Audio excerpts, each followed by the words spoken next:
So, we will see the Laplace transform. What happening in Laplace transform exactly? In this Laplace transform, you have a function f of one variable, say t, and when you put this function in this machine,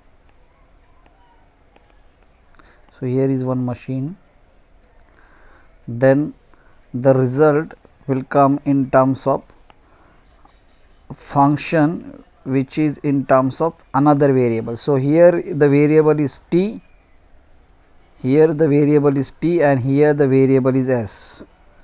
So, you, since a function of variable t is transforming into a function of variable s, so there is a transformation in the variable along with the function. So, that is why it is a transform, and this machine is introduced by the mathematician named Laplace. So, that is why it is called a Laplace transform. Now, exactly what is this machine? So, this is the notation Laplace of f of t, means this is the notation that we are having. So, अगर कोई, if you have a function of variable t and you want to find its Laplace, so this is the notation, this is how it exactly denotes. Like in derivative, you see that derivative d by dx, and here you have a function. So, this is a function whose derivative you find with respect to x, and this is the operator. So, this is the derivative operator we say. Similarly, here L is the Laplace operator, and for what it stands for. So, this is the following definition of the Laplace transform. So, you have L at here, and this is the bracket, and inside the bracket you have a function whose Laplace to be find, and the definition for that is this.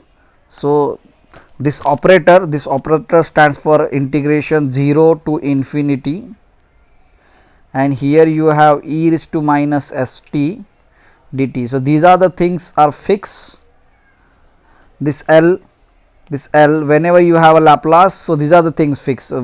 First term is integration 0 to infinity, which is an improper integral, and then e raised to minus st, and then dt. Since you have function in terms of t, that is why we are integrating with respect to t, and here is the another variable s, and whichever functions Laplace needs to be find, that function will come at here. So, this is the formula for finding the Laplace transform of function f of t.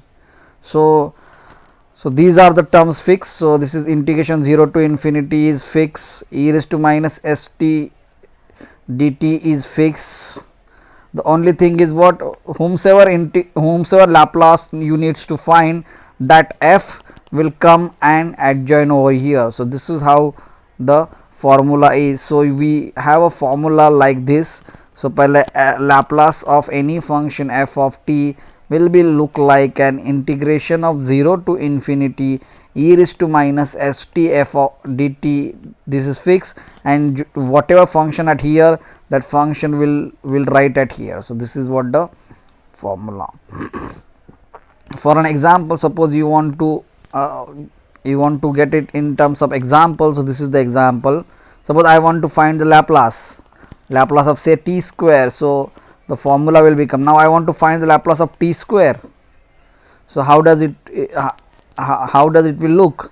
So, it will look like, now the normal definition, that is 0 to infinity e raised to minus st, and this dt will be as it is. Now, this t square, since its Laplace transform needs to be find, that t square will come at a place of f of t. See the connection between the formula and execution of formula. So, this is how, and then next solving this integral, solving the value of this integral. This is the machine, but solving this deeply will get the final value of the equation, final value of the Laplace. So, now we will take an example, one example whose Laplace we will find, a very famous example. So, example number 1 we will see. So, the example is this Laplace transform of 1. Now you want to find the Laplace transform of 1. So the step 1 will be as it is. First of all, you have your machine. So my machine is 0 to infinity, and then e raised to minus st as it is, and this dt as it is. Now my function is 1, so at a place of f of t I will write down 1. And now solving this integration. So how we solve the integration? So whenever we have more than one function, we try to see that whether that functions get multiplied.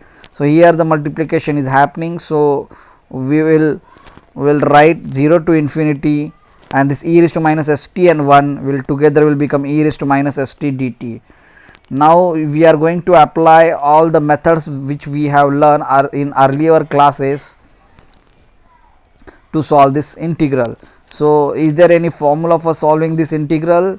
So yes, we have a formula for integration of e raised to minus a times v dv is nothing but e raised to minus av upon minus a. So this is the formula. So no matter which variable is at here, so we will apply that formula. So the integration will be e raised to minus st upon coefficient of variable. So variable is t at here, so that's why minus s will be at the denominator. Now we will write 0 to infinity at here, because since it is an improper integral, we have to write the lower limit and upper limit. And then in the next step we see that this, since the limit is integration is in terms of variable t, so the limit, since integration is in terms of t, so at a place of t we are going to put the value of infinity and 0, the s will be constant. So for that reason we are taking this denominator s outside, so it will, we can rewrite it as minus 1 by s, and then inside the bracket we will have e raised to minus st, and the limit is 0 to infinity. So this is how it will happen. Now we can substitute minus 1 by s as it is.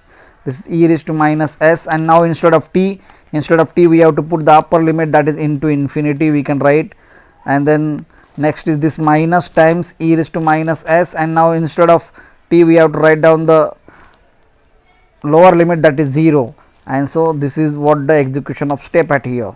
And now we will solve this.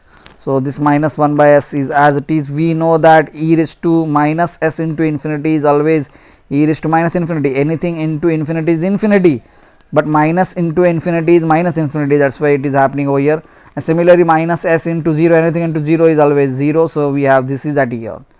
And now we have already learned in the semester 2 and semester 1 that e raised to minus infinity value is 0. So writing that value at here, what will we are getting? We are getting that minus 1 by s will be as it is, and here we write 0 minus e raised to 0, we know that it is 1. So now we can multiply this minus 1 by s and this minus 1, so we are having 1 by s. So now we see that no further simplification is possible. So we have got our required Laplace of number. So we have got Laplace of 1 is equal to 1 by s at here. So this is how you have to proceed. So whomsoever Laplace you need to find, you put that function inside the integral, whereas the integral, that function is the only new thing, rest all things will be as it is, that is 0 to infinity e raised to minus infinity dt. This all thing will be as it is. So whatever function will come at here, whatever function is at here inside the bracket, the only that function will come at here, rest all machine will be as it is. So I hope you have understood this.